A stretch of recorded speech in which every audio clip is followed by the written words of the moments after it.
welcome back. Now today I'm going to be working on this Nova. Now this is pretty simple stuff I'm doing to the Nova, but I see it asked a lot in some of the forums, and it's pretty well basic to most people, but a lot of people catch drama from it because it's done so much that most people think it's really easy and you shouldn't ask questions. But there's a lot of people who are still coming into the car community that do not know these things, so we're going to go over them with this Nova because the owner of this Nova wants a few upgrades and wants the engine bay to look better. Now this Nova has a 307 and a 2-barrel on it. Now according to the dash, it should have a 2-speed power glide. I'm not sure if that's accurate, but it actually has a 350 turbo in it, so it has been upgraded. I'm not sure if the block is original or if it even still is a 307. I'm not 100% sure. It's got different exhaust manifolds on it, so it could be a later model 350 block. I'm not 100% sure. I haven't ran the numbers, but still the owner wants some upgrades done to this, so we're going to try do some things, not only make it look better under the hood, but also we want it to run better. Now you can see here's our engine. You can see the intake is orange. I've already painted the block and heads very carefully to a Chrysler green engine enamel that very closely matches the paint on the body, trying to make it look a little bit better. You can see there's nothing special here, any of that. The wires are just kind of there. So what we're going to be doing would be changing the intake to an Edelbrock Performer. We have a 600 CFM Edelbrock carburetor. We have new plugs and plug wires. And luckily we already have an aftermarket cool on this, so we're going to reuse that. And now the first thing we're going to do is remove the plug wires, remove the air cleaner, and take off the distributor cap. Now since I'm changing plug wires anyway, I'm not really going to worry about the order I'm pulling them off in. We can put those back later because we're going to be pulling the distributor and upgrading the wires. So we're going to get all that out of our way. If you have a 350 turbo or a vacuum modulator transmission, you want to pull your hose, put that out of the way where you can still get to it. Some of the other things you're going to want to remove will be the turn spring for your throttles. If you have a kick down cable for the transmission.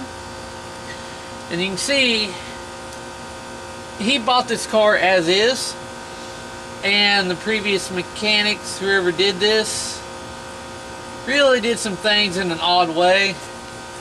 We got duct tape on the PC valve.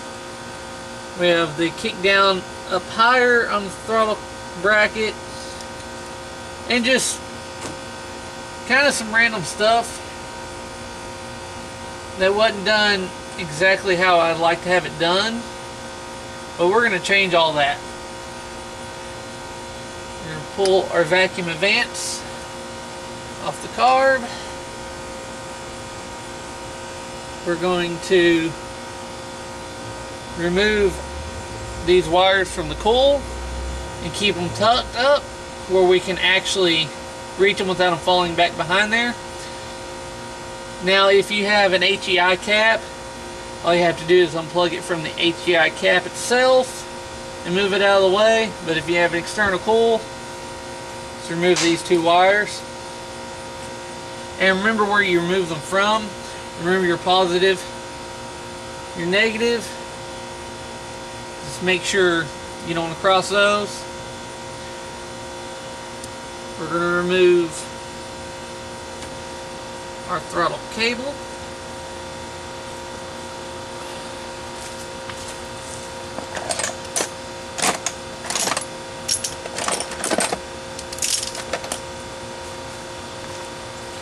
Now sometimes you have different clips. This one has like Carter pin that they use to try to keep that on. There's other clips that are used. I'm just going to tuck this up and out of our way. Go ahead, move that.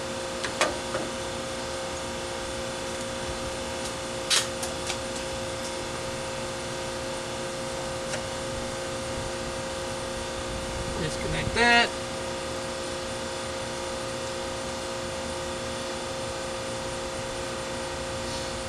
Alright. We're going to loosen our cap. Taking a screwdriver. And on this cap we have two spots that we will push down with our screwdriver. Push down and twist the hooks outwards so we can take our cap off. Now if you have an HEI, you'll have 4. Now what we're going to do is remove the cap, set it to the side, because what we're going to do when we pull the intake, we're going to want our rotor to point at our number 1 cylinder here where the number 1 piston is up. So we got to turn this over a little bit to get it to point there. What I'll do is I'll pull the spark plug for number 1. Once that's pointed at number 1, make sure that the piston is up. That way when I set the distributor back down, I can get it pretty close to time, just setting it in.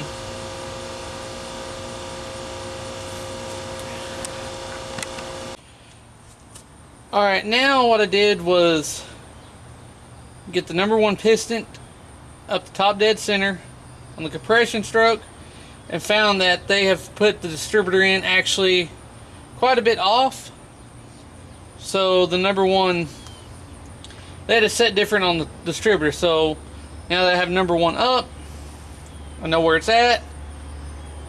I removed the distributor, but first what I'm going to go ahead and do is actually drain the radiator of the coolant. Now this is pretty important to do because number 1, you're supposed to change your coolant every 30 to 50,000 miles. Number 2, when you remove your intake manifold, you don't want to get the coolant from the crossover in the intake and what's left in the cylinder heads to go down into your valley. So we're going to drain off our antifreeze and coolant from the radiator into a pan or a catch can or something instead of going straight on the ground. So when we pull the intake, we don't have a lot of antifreeze and coolant going into the engine block where it shouldn't be, down in with the oil. Alright, now while that drains, we're going to go ahead and come over here with our halves, and we're going to start taking the alternator bracket off because we'll need that out of our way when we change intakes. Now one thing I'm also going to do is change the ground. I'm going to run this ground to the frame, and then adding a ground from that where it connects to the frame to this, number 1 to make it look better, number 2 to give it more ground. We're also going to take our half and go ahead and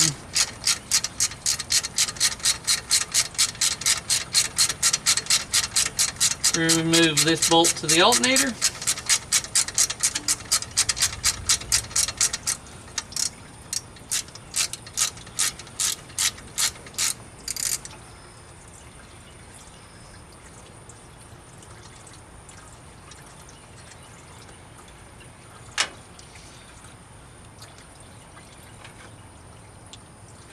And we're going to swap to a 9/16.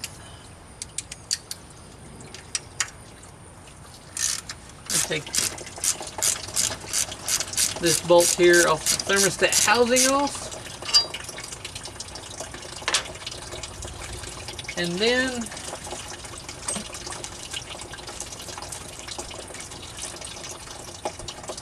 we'll take a wrench here, 9/16, and remove the alternator bracket from the water pump.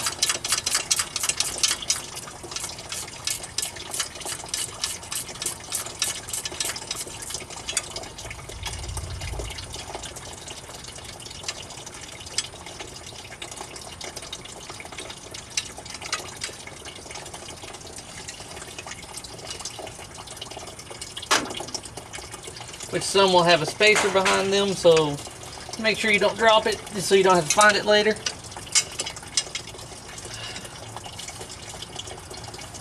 Now that's out of the way. Now if you're painting the engine block, you can go ahead and paint behind there now that you have access to it.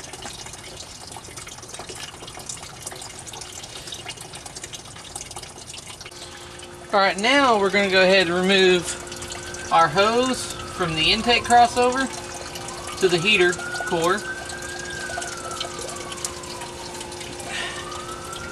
We're just going to lay it to the side, out of our way. Then we're going to take our upper radiator hose, loosen it off. We're going to go ahead and remove that as well.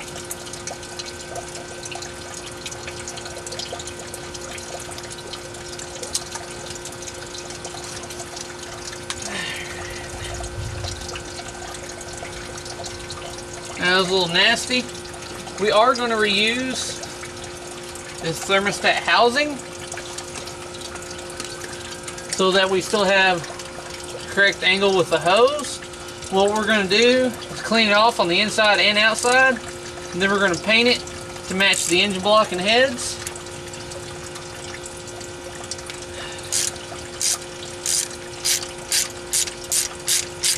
So we're just going to take our 9/16, remove the other bolt.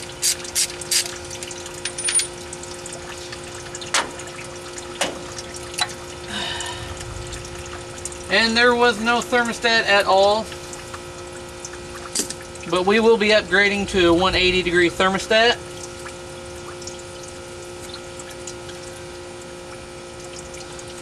Now, what you can do is if you are reusing your carburetor and you're just swapping intakes, you go ahead and remove the carburetor, but in our case, we will not be reusing this carburetor, so we're just going to leave it on the intake and skip that step. Alright, now we're going to take a quick 9/16, loosen this nut off so we can move the bracket for the distributor and pull our distributor out.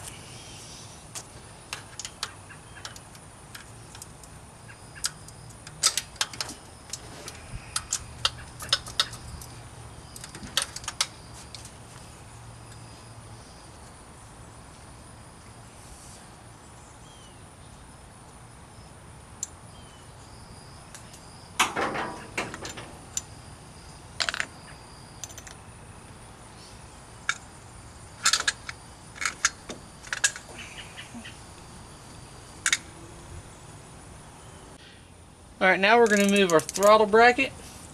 Now it's usually a half, right about there.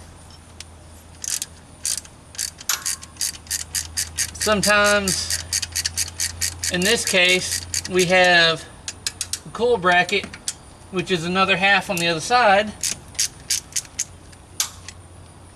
And then you'll usually have one more 9/16 that is connected to the intake at the back corner there that you'll need to loosen off and remove to get the throttle bracket out of the way.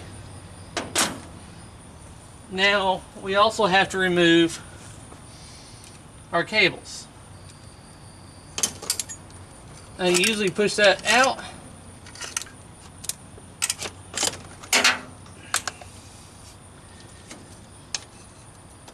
push those in. Now your cables are out of the way. Now, as I was saying earlier, I said they got the cables backwards. Well, apparently this throttle bracket, that's the way it is. So we're going to try to figure that out and reuse that bracket when we put the new intake carburetor on and see how it works. We may be able to use that bracket, we may not. Now, one last thing we are going to remove from the intake that we are going to keep and reuse is this right here, and it's for vacuum and it is for our transmission. So we're going to remove this and then paint it to match the motor and then install it in our new intake. Alright, now with everything else out of the way, we can start by removing all the intake manifold bolts. It's typically usually a 9/16. Go ahead and remove them all and then pull the intake.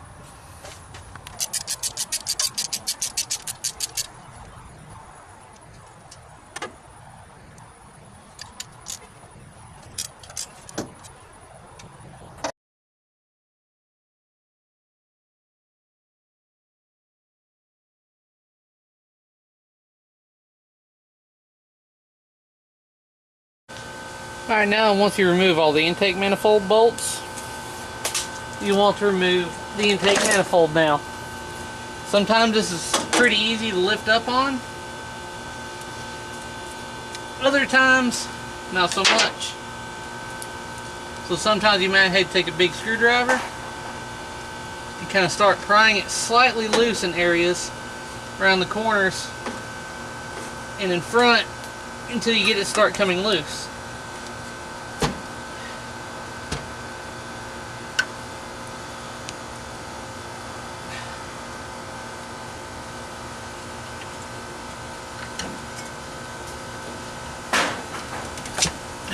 There we go.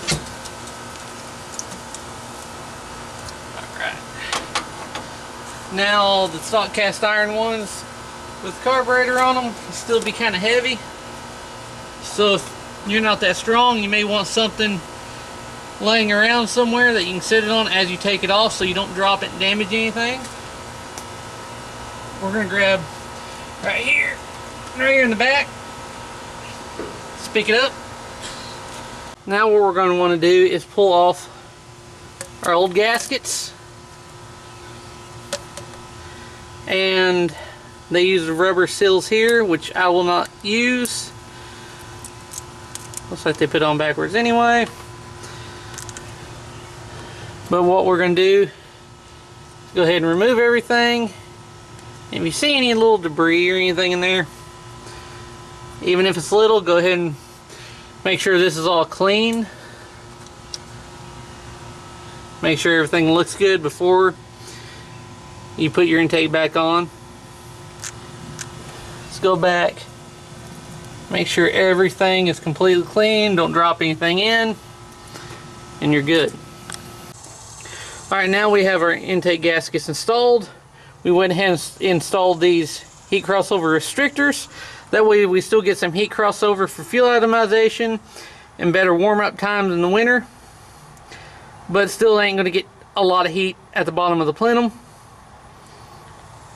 Now I'm going to put a bead of silicone across the front and the back. Now a trick I like to do is put a little silicone under each one of these holes on the gasket. That way I can set the gasket down and it will kind of hold it in place while I set the intake manifold on the engine.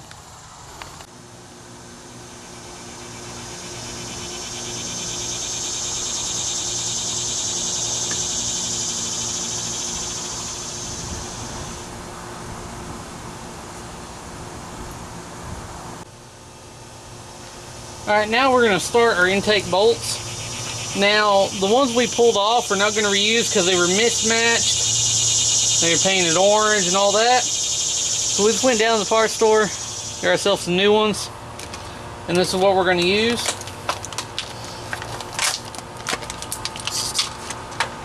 And what I'm going to do is start by making sure the holes are lined up. By starting right there, just threading it a little bit, going to the opposite back corner, and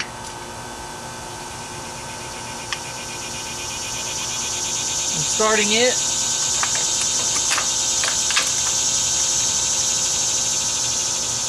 Back up to the front.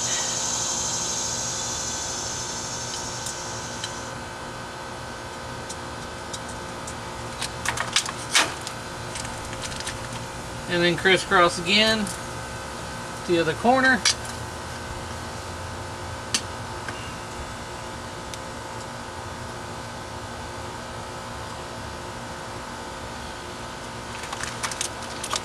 Now we may have to remove one or two of them for the throttle bracket and the return spring bracket, but for now we're just kind of putting them in like this just to make sure everything is lining up correctly. So we're just going to go through now that the four corners are in. So every one of these should, in theory, just drop right in and start. Alright, now that all the bolts are started, we're going to start by tightening them down. Now we're going to do this in a pattern. We're going to start here in the center with the four centers. We're going to start with one and then crisscross. And then go back in a pattern and then crisscross from the center out. So we'll start here with this one.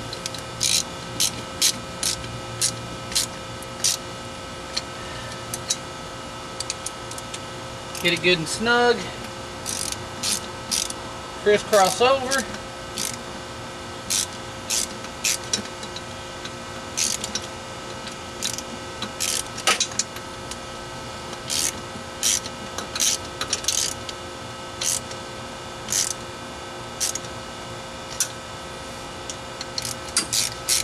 Go across.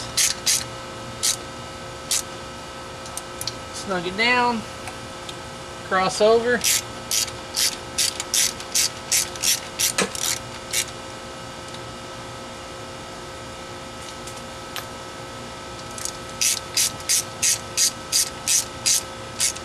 Then we will come up here, get this one, snug it down, go directly across,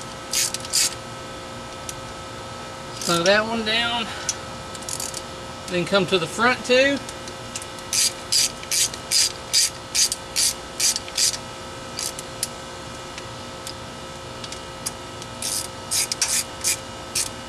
Snug them down, then we'll go to the back.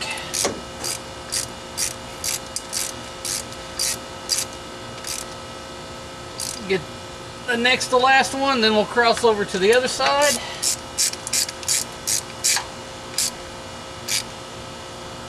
Then we'll cross over to the very back.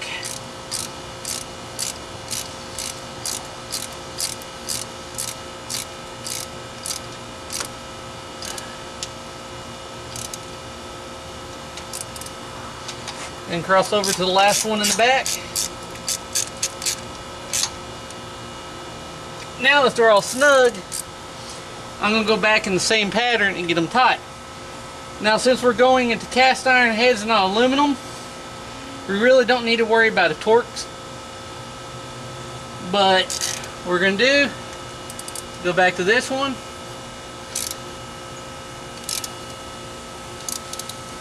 Make sure it's good and tight. And crisscross. Make sure it's good and tight.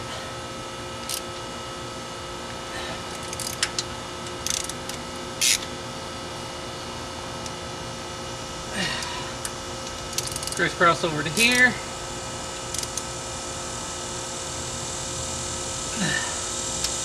Come forward. Tighten that down. Go across.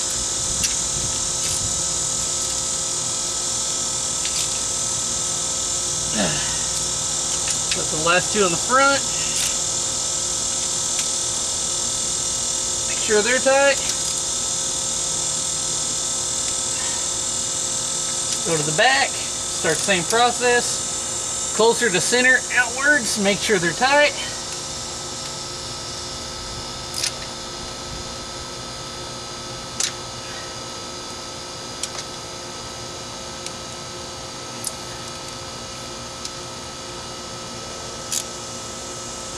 And there we go. Now with that done, we can start installing the accessories, carburetor, distributor, thermostat housing, the brackets, and the hoses back onto this intake manifold. Alright, so I had to change of plans because the stock thermostat housing was not going to clear the aftermarket temperature gauge. So I'm using another one. But what I did is I put a little bit of silicone, put the thermostat down, a little silicone, seal it under the gasket to kind of hold it in place while I do everything, and a little bit in the threads so when I tighten down the bolts, so I'm tightening down aluminum, I do not want to tighten down too tight, and this will be kind of like thread lock. You can use thread lock as well. Now we're going to install the thermostat housing, which I will start the bolts and make sure that it will clear, which it does. So I'm going to go down, or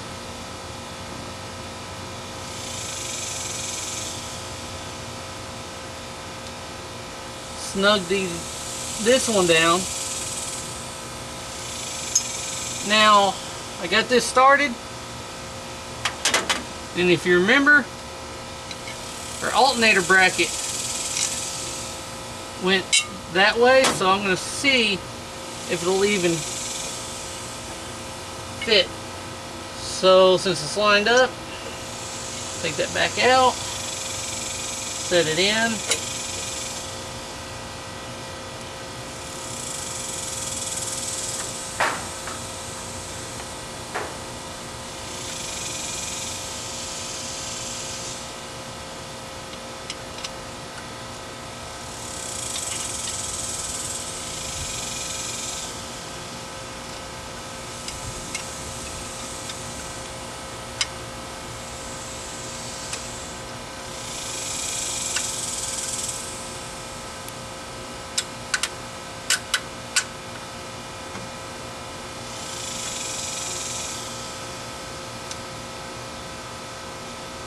Bolt for the bracket started on the water pump.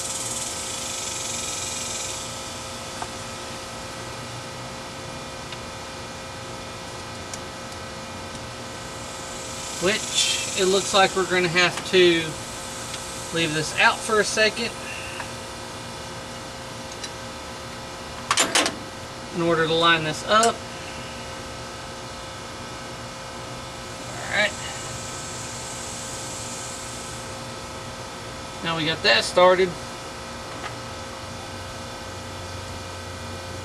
Now here's the old bolt for the thermostat housing. This may be a good placeholder to see if this is going to work.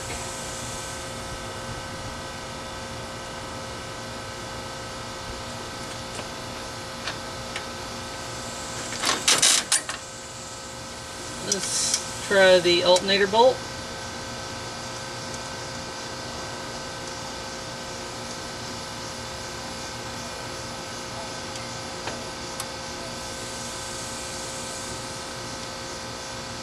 Alright, I think this is going to work. So what we're going to do is find a new bolt for here because this bolt is too short to grab. And this one is really too long, so we're going to find a new bolt for this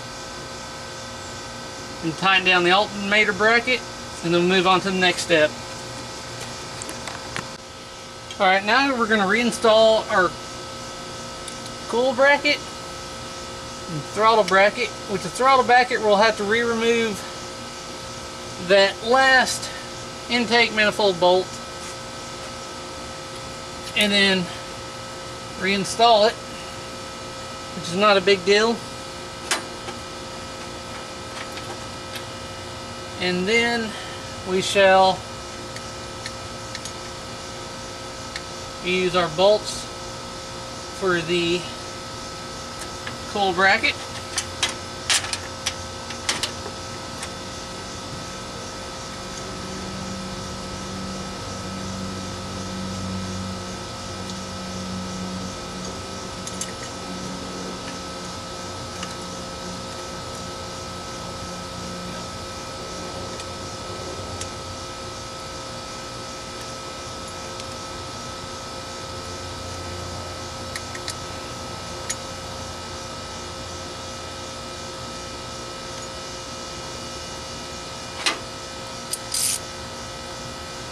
We'll just go back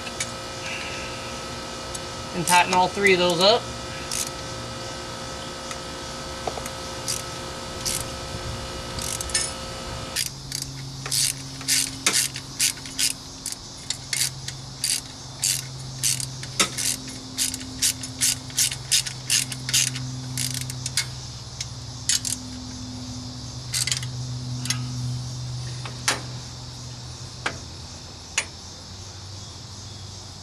Alright, now the next step, we'll go ahead and drop our distributor in just because it'll be easier.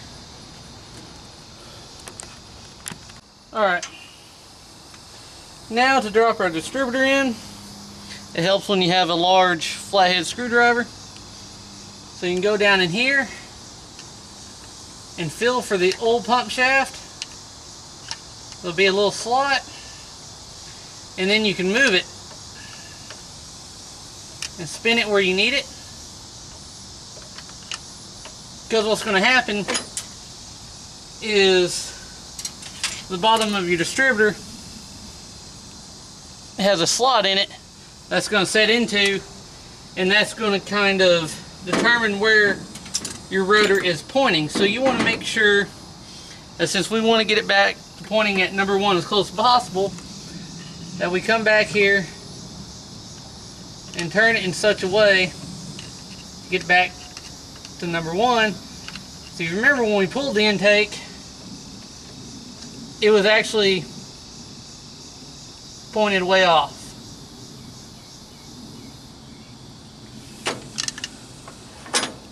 We'll turn it there and let's see what happens.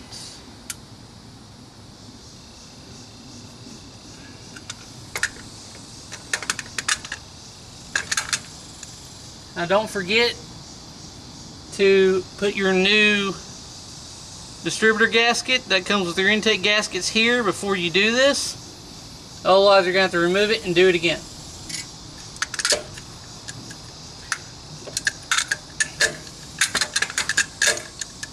See, it's not dropping, so we'll have to use a screwdriver again and twist it. Alright, now it took about 4 tries to get the distributor exactly where we wanted it. Now we're adding the port for the vacuum for the transmission. We're just going to turn it until we get it right where we want it. Right there. Alright. Now next step, we're going to install the carburetor. Now the gasket that comes with the carburetor is a really thin gasket.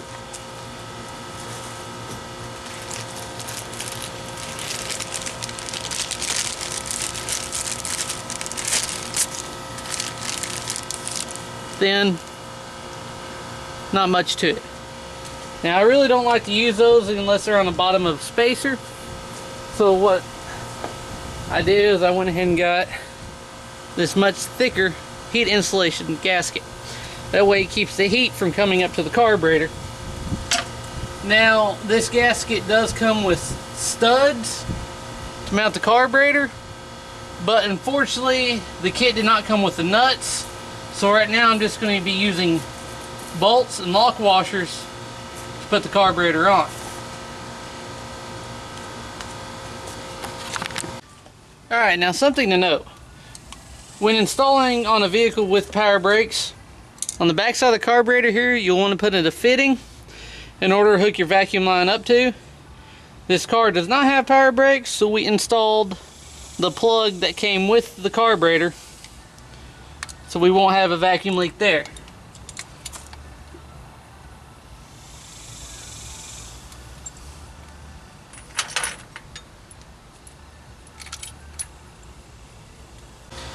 Alright, now with our bolts down, what we're going to do is crisscross and snug the bolts.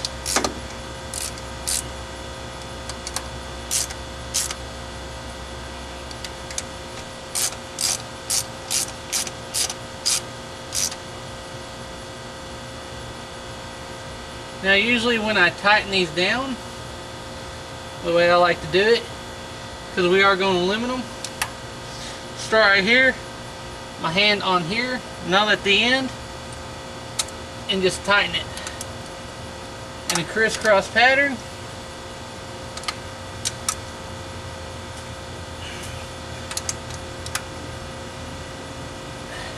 Now the reason I hold right here is so I don't risk stripping out the threads for the carburetor.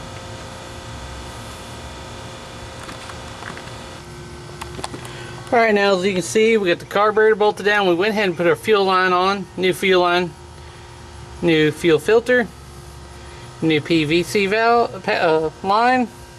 We did install a new PVC here. The reason why it's electrical tape is because for some reason I had a hole there, so instead of replacing it, they just electrical taped it. Now, I did find out we're going to have to change our throttle bracket, unfortunately, because it will not reach. And we do not have the provision yet for a kickdown cable, so we're going to have to fix something there.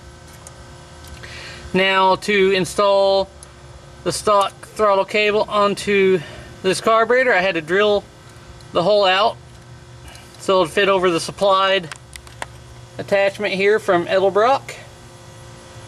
Now we're going to install our return spring. We'll probably run a bolt through here, just enough to get that on there. And we'll have to figure out something temporarily for the throttle cable for now. And we got a distributor cap on. Here's number one. It does need to be turned a little bit, but it's getting there. Alright, now there you have it. We have installed the intake manifold and carburetor. Everything's connected. We went ahead and filled up our radiator back up. All our hoses are on and tightened up. Bolts are all snug. Return spring, throttle cable, kickdown cable, vacuum lines, all that is hooked up. Now the only thing we may have to do is if we want to run the choke, what we're going to have to do is actually extend the wires because they're actually too short to reach it right now. But that looked like a new wiring harness for the most part, and it just wasn't long enough. I don't know if whoever did this car, maybe they cut it short, or maybe this company, which M&H, I guess, is the one that did this wiring harness, and maybe they just made it short. Not sure. Don't know anything about the history about this car. Before the guy who owns this bought it, like I said, everything you saw on the car when I started working on it was exactly how he bought it. So it looks like they had some kind of direction. They were starting it and then they kind of stopped. So later on we're going to try this car out and see how it runs. But now we have two more things to do to this car. One is do the ignition, do the plug and plug wires next. And then we're going to install an aftermarket set of LED headlights. So keep watching, stay tuned, subscribe, keep watching for these updates. And as always, thanks for watching.